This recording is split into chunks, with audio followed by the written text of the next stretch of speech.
오늘 우리에게 주시는 하나님 말씀은 신명기 6장 4절에서부터 9절까지 함께 봉독하겠습니다.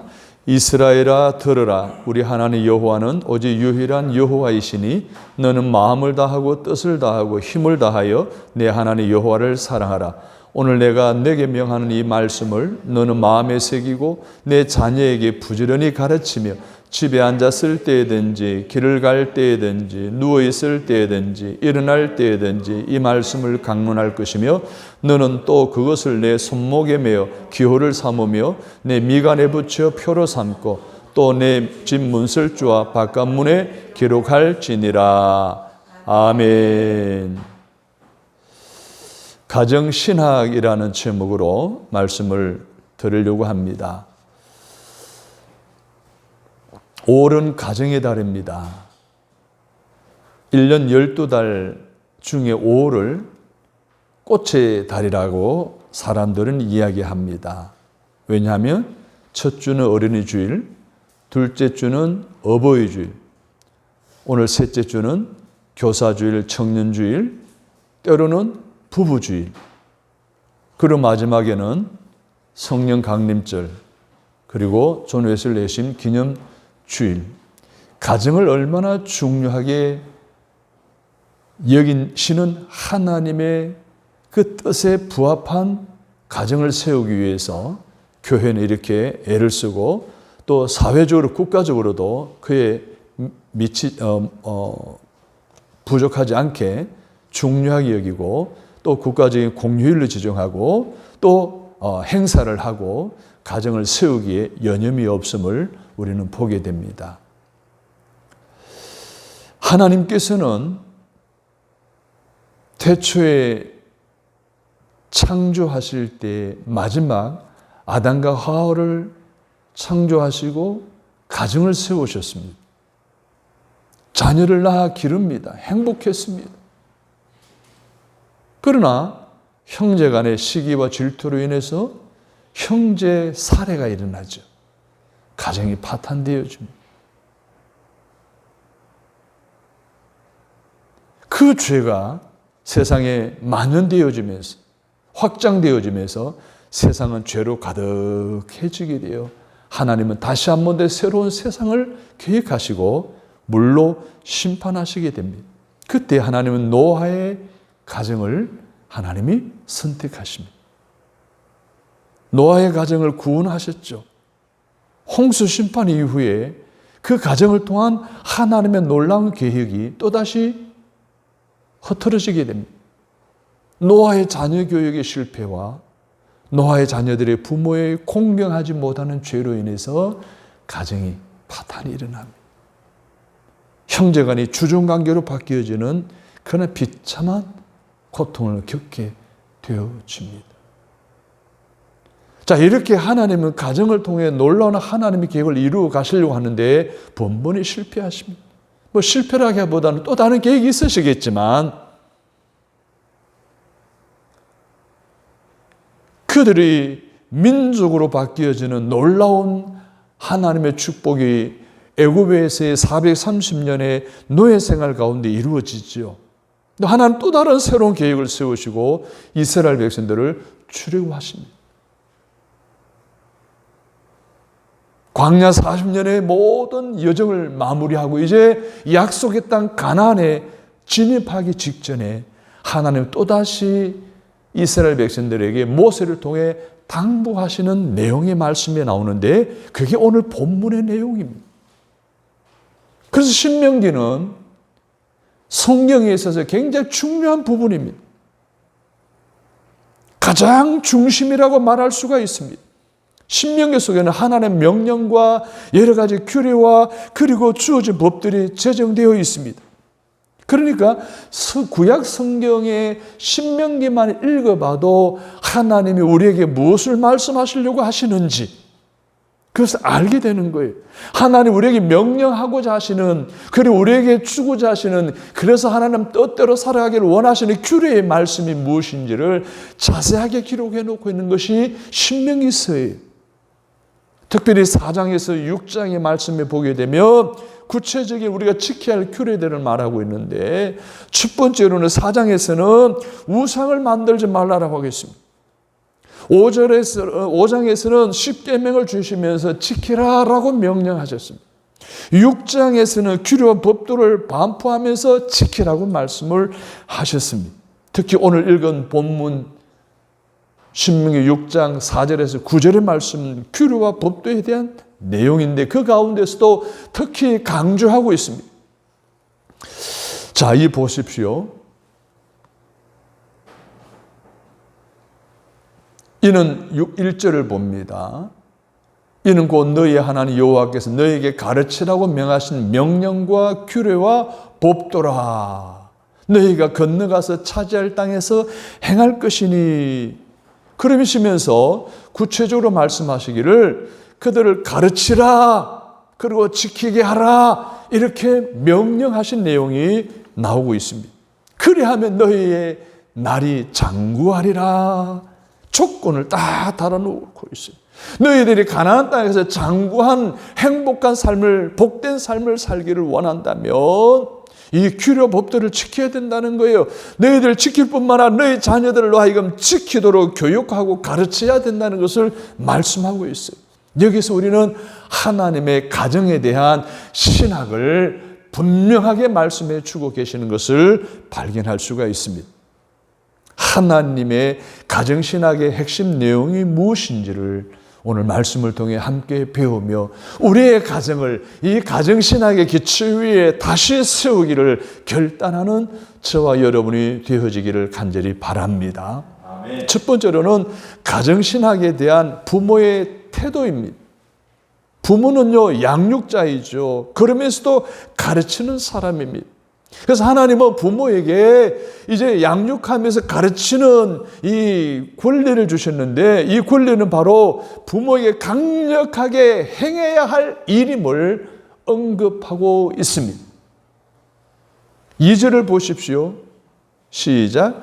이 규례와 법도와 율례를 너와 내 아들과 내 손자에게 가르치라. 그리하면 내 날이 장구하리라. 너라고 분명히 지명하고 있습니다. 그냥 가르치라는 거예요. 네가 가르치라는 거예요. 네가 중심이 되어 가르치라는 거예요. 부모인 네가 중심이 되어 대를 위해 아주 강하고 강력하게 집중적으로 가르치라고 당부하고 있습니다. 따라서 합니다. 부모는 가르치는 자이고 전달자입니다. 이 가르침에 있어서 네가 중심이 되라는 거예요. 아비 네가, 애미 네가 중심이 되라는 거예요.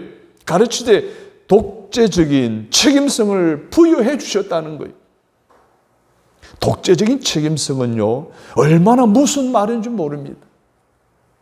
즉 구약을 경전으로 삼는 이슬람권, 그리고 유대권에서는요, 부모가 자식에 대해서는요, 아주 독재적인 권한을 부여해 주셨어요.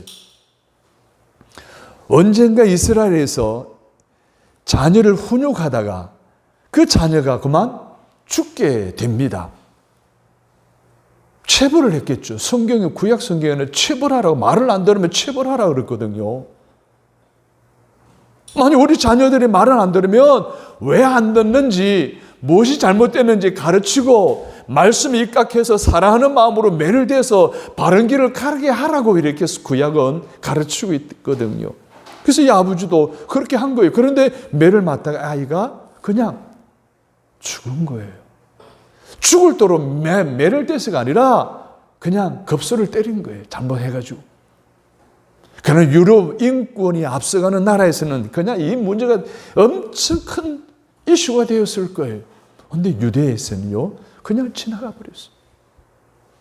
독재적인 책임성이 부모에게 있다는 거예요. 네가 중심이 되어서 가르치라는 거예요. 네가 중심이 되어서 전달하라는 거예요. 그러기 때문에 문제가 뭐예요? 부모에게 책임 있는 거예요. 말로만 아니라 먼저 몸으로 보여줘야 되는 거예요. 몸이 돼야 되는 거예요. 모델이 돼야 되는 거예요. 아버지가, 예를 들면 아버지가 주일날 먼저 나와 예배 참석하기 위해서 준비하고 깨어있고 철저하게 주일 성수하는 것, 말씀대로 살아가려고, 십계명을 지키고 하려고 오늘 기본적으로 우리 그리스도인으로서 구원받은 자로서 행해야 될 모든 말씀들에 내가 모범적으로 살아가는 모습을 보여야 된다는 거예요. 말로만이 아니라는 거예요. 나는 하지 않고 자식에게만 하라는 것이 아니라는 거예요. 이것만이라도 분명하게 해주면 아이들에게 할 일을 다 하는 것이 되어진다라고 해도 과언이 아니라는 거예요. 왜? 그 시기를 놓치면 그 후에 아이들이요 통제하기 어렵습니다. 통제할 수 있는 나이에 통제해서 말씀 안에 자라나도록, 말씀을 삶의 가치관으로 삼고 살아가도록, 성장하도록 키워야 되는, 이걸 놓치면 안 된다는 거예요. 그래서 2절에 보십시오. 이 율례와 법도와 규례를 너와 내 아들과 내 손자들에게 아버지로서 부여된 독재적 책임성을 가지고, 따라서 합니다. 독재적 책임성을 가지고 가르치라. 이렇게 지금 강조하고 있는 거예요. 2절 말씀에서. 네가 중심이 되라는 거예요. 아버지, 네가 가정신학에 대한 중심에 서라는 거예요. 네가 하나님의 말씀에 순종하라는 이야기예요. 네가 하나님 뜻대로 먼저 모범이 되라는 이야기예요. 자식들에게. 그 다음에 정체성을 가르치라는 거예요. 하나님 누구신가에 대해서, 그러면 나는 누구인가에 대해서, 하나님과 나와의 관계는 무엇인지를 가르치라는 이야기예요. 여러분, 이 정체성 교육이 얼마나 중요한지 아십니까? 내가 누구인지, 하나님은 누구인지, 하나님과 나 사이에는 어떤 관계를 어떻게 알고 살아가야 하는지를 가르치라. 정체성, 아이덴티티를 가르치라는 이야기. 따라서 합니다. 나는 하나님으로부터 부름받은 사람이다. 나는 하나님의 자녀이다. 나는 하나님으로부터 선택받은 사람이다. 그렇습니다. 나는 하나님이 나를 선택하시고 나를 불러주신 거예요. 나는 하나님의 자녀예요. 얼마나 소중한 자녀인지 몰라요. 하나님의 백성이에요. 하나님의 축복의 통로예요. 그렇다고 한다면 나가 이러한 존재라고 하는 정체성을 갖는 사람과 갖지 않는 사람들의 삶의 방법이 다르고, 삶의 방향이 다르고, 삶의 결과가 다르다는 거 우리는 너무나 잘 알고 있어요. 이걸 알게 해줘야 되는 거예요. 나의 정체성이 확립되게 가르치라는 이야기. 뉴욕 광장에서 있었던 경험을 간증한 이야기를 들은 적이 있습니다. 가족들을 데리고 광장에서 이제 함께 가족들이 이제 맛있는 음식을 먹으면서 또 아이들이 마음껏 뛰놀도록 하는 그러한 상황이었습니다. 그런데 수십 명의 아이들이 일렬로 뉴욕 광장으로 들어서는 거예요. 자세히 보니까 검은 복장을 했어요. 그 더운 날에 모자를 덮어 쓰고, 긴 팔을 입고, 긴 바지를 입고, 그리고 도포 같은 긴 치마를 입고 등장한 거예요. 그런데 그들 얼굴을 보니까 싫어하는 내색이 없어요. 불편한 내색이 없어요. 얼마나 덥겠어요. 그 여름에 그 더운 옷을 입고 있으니, 검은 옷을 입고 있으니. 그리고 전혀 얼굴 찌푸리지 않고 그들은 천진난만하게 그냥 거기서 놀고 어울리고 이야기하고, 또 인솔자의 가르침대로 이제 잘 따라가는 모습을 보고 이 미국 부모들이 깜짝 놀란 거예요. 이야, 유대인이 정말 다르긴 다르구나. 정통 유대인들을 가르치는 이런 어떤 좋은 정체성이 결국은 세계를 좌지우지하는, 미국을 좌지우지하는 민족이 되었구나. 이 정체성 때문에. 아이 때부터 유대인이라고 하는 정체성이 얼마나 강한지. 우리나라 부모들이 자식 교육을 위하여 오히려 유대인들보다 더 철저하게 가르칩니다. 얼마나 정열을 쏟습니까? 세상에 어느 나라에 자식의 과외를 위해서 알바를 합니까? 과외를 위해서 노래방까지 나가는 부모들 아닙니까? 우리나라 사람들. 세상에 어느 민족이 이렇습니까? 그런데도요, 교육의 목적이 뭐냐라고 하는 부분에 오게 되면 이거는 심각합니다. 우리나라는 일등교육이잖아요. 오늘 신명기에서 말하는 교육과 다른 거예요. 신명기에서 말하는 교육은 뭐예요? 주정관계에 대한 교육이에요. 하나님을 사랑하는 거예요. 하나님을 사랑하며 하나님의 백성을 책임지신다는 이 확실한 정체성을 심어주는 교육이라는 거예요. 이런 정체성이 있으니까 유대인들은요, 2천만 명이 안 돼요. 전 세계 유대인이 세계 경제를 주름잡잖아요. 세계 정치를 주름잡잖아요. 어디서 오는 거예요? 정체성에서 오는 거예요. 부모의 가정신학에 대한 태도는 먼저는 내가 중심이 돼, 부모가 중심이 돼, 부모가 본을 보여야 된다는 거. 두 번째로 자녀들에게 정체성을 가르쳐야 된다는 거. 얼마나 중요한 것인지 모릅니다. 우리의 초점은 오늘 유대인들의 초점과 성경적인 가르침의 초점과 달라요. 길이 다르고 목적이 다르고 다 뜻이 달라요. 이것이 부모에게 당부하는 내용이에요. 5절로 7절을 보십시오. 너는 마음을 다하고 뜻을 다하고 힘을 다해 내 하나님 여호와를 사랑하라. 오늘 내가 내게 명하는 이 말씀을 너는 마음에 새기고 내 자녀에게 부지런히 가르치며. 할렐루야. 이것이 우리 부모에게 주어진 명령이고 부모가 지켜 행해야 할 가정신학으로서 하나님을 사랑하는 민족으로서의 정체성을 가르치라는 당부의 말씀을 마음속에 깊이 새겨 듣는 우리 부모들이 다 되시기를 주님의 이름으로 축복합니다. 아멘. 두 번째로 가정신학에 대한 자녀들의 자세입니다. 자녀는요, 배우는 자입니다. 교육이 대상이에요. 그래서 자녀는 부모의 가르침을 받아야 합니다. 6장에서 이 가르침의 방법을 구체적으로 말씀하셨습니다. 그냥 가르침의 내용이 아닙니다. 어떻게 가르치라고 그랬어요? 마음에 새기라고 했어요. 문설주에 붙여놓으라고 했어요. 손목에 매라 그랬어요. 이마에 써붙이라고 그랬어요. 그것을 집에 앉아 누워있을 땐지 길을 갈 때든지 항상 아이들을 집중해서 가르치라는 거예요. 왜 이렇게 가르치라고 했을까요? 가나안 땅에 정착해서 왜 이렇게 가정신앙의 중요성을 강조하시면서 자녀들을 가르치라고 말씀하셨을까요? 지금 보세요. 가나안을 앞두고 있어요. 가나안을 지금 지쳐가는 내려다보고 있어요. 그곳에 모여있는 이스라엘 백성들, 가나안 땅을 지켜보고 있는 이스라엘 백성들은 1세대들은 한 명도 없어요. 이미 40년이라는 세월이 지났잖아요. 그러나 출애굽할 당시의 사람들은 거의가 다 세상을 떠났어요. 이 세대들만 남아있는 거예요. 이 세대들은요, 홍해 기적을 알아야 몰라요. 광야의 여러 많은 사건들을 알아야 몰라요.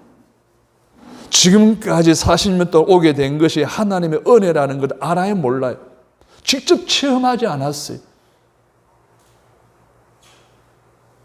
그러면 그들이 하나님을 모르는 상황 속에서 가나안에 들어가면 가나안의 타락한 문화, 우상의 문화에 물들 것을 뻔할 거 아닙니까? 이미 아담의 가정을 통해서, 노아의 가정을 통해서 가정신학의 부재로 인해서 무너지는 것을 경험하신 하나님께서 가나안 땅이 타문화권에 들어가면 모든 가정들이 다 무너질 것이라는 것을 염려하시고 미리 모세를 통해 3번에 걸쳐서 들어라 쉐마 이스라엘이라고 하시며 가정신학의 구체적인 내용들을 말씀해 주시는 거예요. 그래서 이 성경을 기록한 거예요. 지금까지 인도하시고 기적을 베푸시고 축복해 주신 하나님을 모르면 가나안에 들어가서도 내가 누구인지 하나님이 누구인지 하나님과 나와의 관계가 누구인지 왜 우리가 여기까지 왔는지 왜 우리가 애굽을 떠나 가나안에 왔는지 그 이유를 모르잖아요.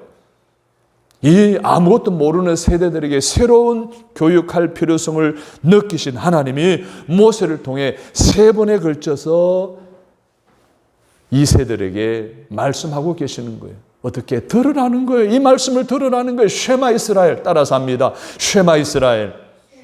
쉐마 이스라엘의 뜻은요, 이스라엘아 들으라는 거예요. 뭘 들으라는 거예요? 가정 신학을 들으라는 거예요. 규례와 법도를 율례를 들으라는 거예요. 너희들이 가정을 어떻게 키워야 되고 세워 나가야 되고 자녀들을 어떻게 양육해야 될지를 배우라는 거예요. 들으라는 거예요. 그래서 4장 1절, 신명기 4장 1절, 5장 1절, 6장 4절, 9장 1절에 구체적으로 들으라로 시작하는 내용의 말씀이 나옵니다. 들어야 할 그것이 오늘 바로 본문 4절에서 9절의 말씀입니다. 여기 보십시오. 들으라로 시작하지 않습니까? 이스라엘아 들으라. 우리 하나님 여호와는 오직 유일한 여호와이시니 너는 마음을 다하고 뜻을 다하고 힘을 다해 내 하나님 여호와를 사랑하라. 그리고 부모들에게 말합니다. 내 자녀를 부지런히 가르치며 집중해서 가르치며 강하게 가르치며 라고 하신 이것이 바로 쉐마라고 하는 내용입니다. 여러분, 쉐마 교육이 얼마나 중요한지요, 북한 사회를 통해서 우리는 간접적으로 알 수가 있습니다. 이 쉐마 교육을 철저하게 따라한 나라가 북한입니다. 쉐마 이스라엘은 뭐예요? 어릴 때부터, 입대기 전부터, 말을 배울 때부터 가르치라는 거거든요. 하나님의 말씀, 율법을, 법도를, 가정신학을 가르치라는 것인데, 북한에는요, 아이들 놓으면 어떻게 해요? 타가소에 다 보냅니다. 그래서부터 김일성 수령을 하나님의 이름으로 섬기고 마음과 뜻과 성품과 정성을 다하도록 가르칩니다. 집에 있을 때든지 아니면 유치원에 있을 때든지 무슨 일을 할 때든지 수령 김일성을, 김정은을 하나님으로 섬기라고 가르치는 거예요. 그래서 북한의 이념이 그만큼 무서운 거예요. 북한의 공산사상이 그만큼 무서운 거예요.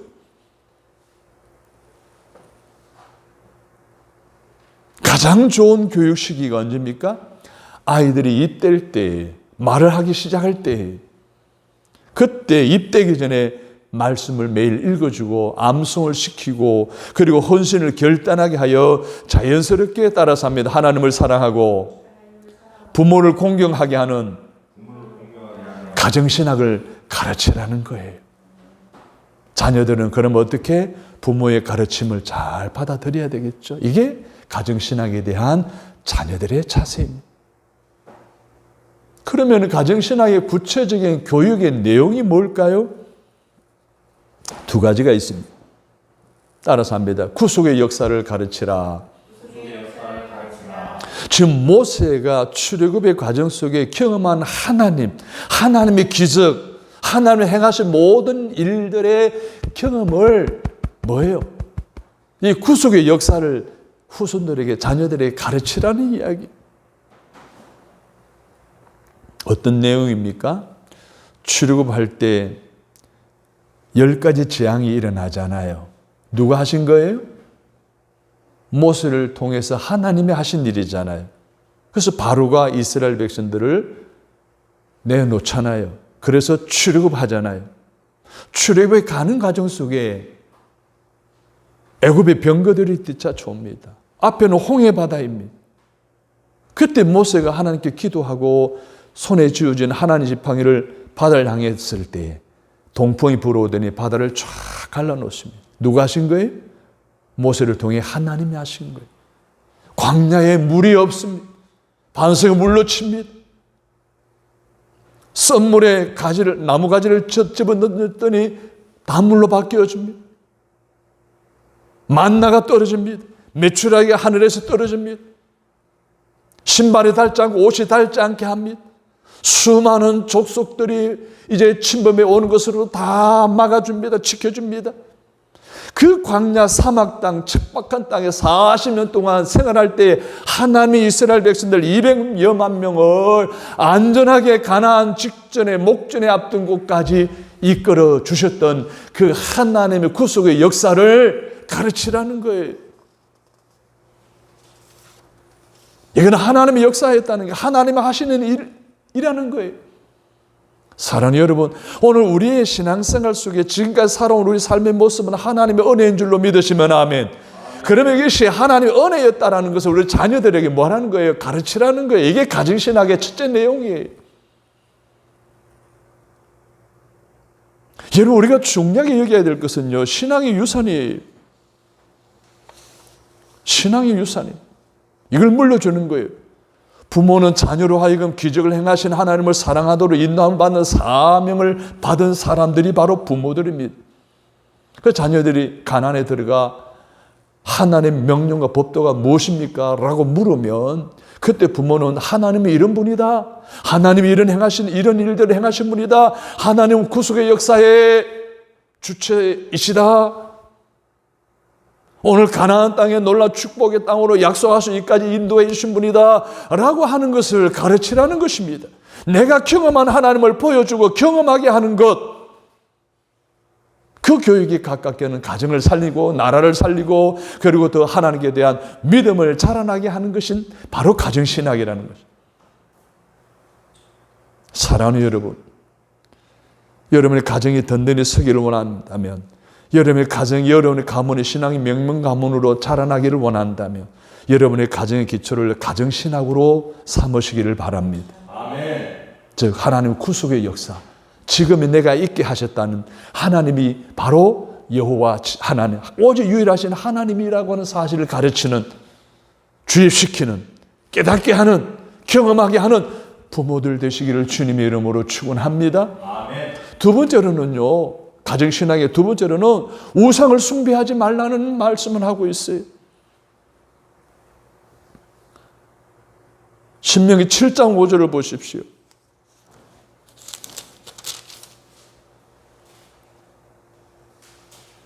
시작. 오직 너희가 그들에게 행할 것은 이러하니 그들의 제단을 헐며 주상을 깨뜨리며 아세라 목상을 찍으며 조각한 우상들을 불사를 것이니라. 뭐 하는 거예요?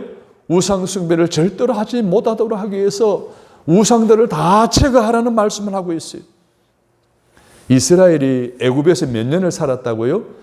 430년 동안 살아가면서 70여 명이 200여만 명으로 놀라운 하나님의 축복을 받아 이스라엘 민족이 되어집니다.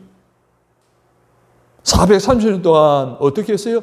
애굽의 우상을 섬긴 거예요. 애굽의 문화에 젖어든 거예요. 여러분, 애굽의 성지 순례를 가게 되면, 박물관에 가게 되면 모든 것이 다 우상이에요. 100% 우상이에요. 우상이 더글더글한 곳에 430년 동안 살았어요. 자기들의 정체성을 유지하며 살았습니다. 하나님의 경외하고 하나님의 법도를 잊지 않을 위해서 몸부림치며 살았습니다. 그러나 그들의 알게 모르게 젖어들었던 이 애굽의 문화, 우상 문화는요, 어찌할 수가 없어요. 그래서 그것을 벗어나게 해야 했어요. 떠나게 해야 했어요. 그래서 하나님의 열 재앙을 통해서 이스라엘 백성들을 출애굽시킨 거예요. 기약 없이 광야로 내모신 거예요. 광야 40년 동안, 430년 동안 찌들었던 모든 우상 숭배의 문화를 다 벗겨내기 위해서 오직 하나님만 바라보고 오직 하나님을 여호와로 삼는 정체성을 확립시키고 깨끗한 순결한 민족으로 하나님 만드시기 위해서 그렇게 출애굽시키시고 광야에 40년 훈련을 시키신 거예요. 하나님을 예배하는 민족이 되도록 하시기 위해서 우리 하나님은 출애굽하셨고 광야에 40년 생활을 하게 하셨던 거예요. 한번 보세요. 당장 또 다른 그 우상 문화를 벗어났는데 또다시 가나안이라고 하는 또 다른 타 문화권으로 들어가야 돼요. 그곳에서 자기들의 정체성을 지키고 오직 하나님에 대한 믿음을 지키기 위해서는 어떻게 해야 돼요? 가정신학을 든든히 하지 아니하고는 또 실패하고 말아요. 그래서 40년 동안 찌들었던 이 우상 문화, 우상 숭배하는 모든 것들을 다 벗겨버린 다음에 가나안 땅에 들어가기 전에 이스라엘 백성들에게 모세를 통해 하나님은 가정신학의 중요성을 그렇게 강조하신 거예요. 그래서 가나안 땅에 들어가서 이것은 하지 말아라 라고 7장 3절 4절에 이렇게 말씀하셨어요. 7장 3절 4절 같이 읽습니다. 시작. 또 그들과 혼인하지도 말지니 내 딸을 그들의 아들에게 주지 말 것이요 그들의 딸도 내 며느리로 삼지 말 것은 그가 내 아들을 유혹하여 그가 여호와를 떠나고 다른 신들을 섬기게 함으로 여호와께서 너희에게 진노하사 갑자기 너희를 멸하실 것임이니라. 아멘. 우상을 숭배하고 통혼을 하게 되면 하나님이 갑자기 멸하실 수 있기 때문에 이 가정신학인 우상 숭배하지 마라, 이방인들과 결혼하지 마라 아주 강력하게 당부하고 계신 것입니다. 사랑하는 여러분, 우리는 그리스도인입니다. 결혼할 때 차별하는 것 옳지 않습니다.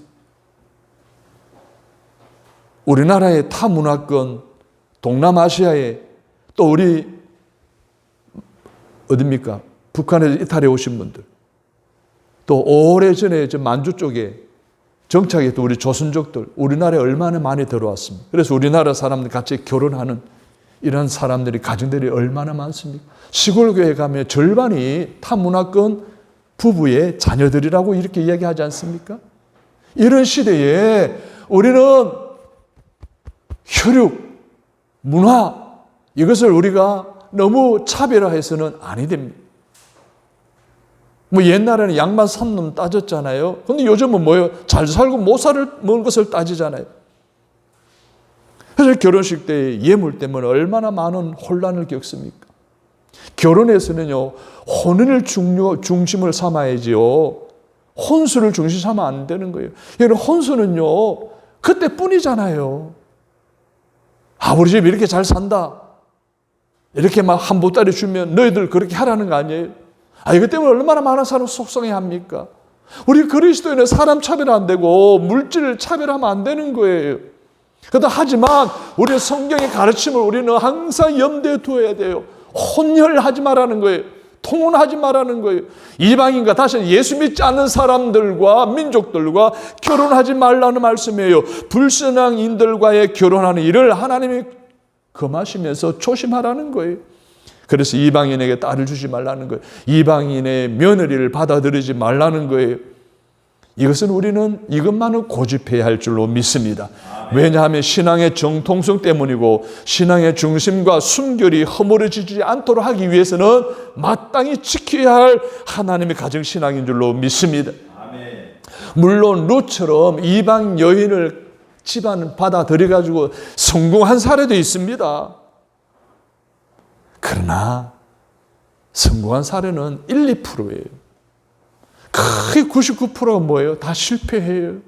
불신앙의 가정과 결혼하면 다 실패한다는 이야기예요. 우리 아이네 아주는 아주 성장해서 불신앙인과 결혼해서 가정이 가문이 흔들리는 그런 경우들이 일어나서는 안 된다는 게 우리 자녀들, 권사님의 자녀들도 마찬가지. 저는요, 쪽믿음의 가정이 얼마나 신앙생활하기 힘들고 참 말씀대로 사는 것이 얼마나 고통스러운지 저는 수도 없이 봐왔습니다. 하나님께서 통혼하지 말라, 우상숭배하지 말라라고 하신 말씀을 깊이 깨달아야 돼요. 이러한 것을 가정신학에 실패한 대표적인 인물이 솔로몬이에요. 솔로몬은요, 왕이 된 다음에 1000번제를 드릴 정도로 하나님 중심의 삶을 살았던 사람이었어요. 성전을 건축하고 언약궤를 옮겨 이제 뭡니까? 이 제단을 완전히 새롭게 한 왕이었어요. 소문이 나자 시바 여왕이 와서 그런지 아닌지 확인하고 갈 정도로 당대 최고의 지혜자였어요. 엄청난 부한 나라였습니다. 지금까지 이끌으신 하나님 은혜에 감사하고 하나님 바라보고 의지하고 하나님을 예배해야 될 솔로몬이 어떻게 합니까? 자력으로 강력한 국력을 세워서, 강력한 군사력을 세워서 만세반세하려는 생각이, 욕심이 생기게 되었습니다. 그래서 애굽으로부터 1400대의 병거를 수입합니다. 훈련된 마병 14,000명을 수입합니다. 말을 수입합니다. 그것뿐입니까?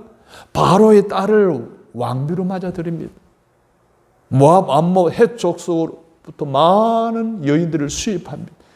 그래서 여러분, 후궁이 700명, 그리고 첩이 300명, 1000명의 여인들과 함께 궁에 달아갈 때를 달아갔죠. 결국 어떻게 됐어요?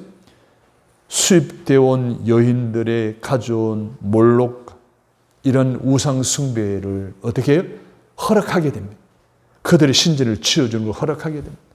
그 여인들을 사랑했던 솔로몬이 여인들이 하자고 하는 것을 마음에 돌려서 결국 그들이 하고 싶은 대로 하게 되고 자기도 그 우상에 빠져서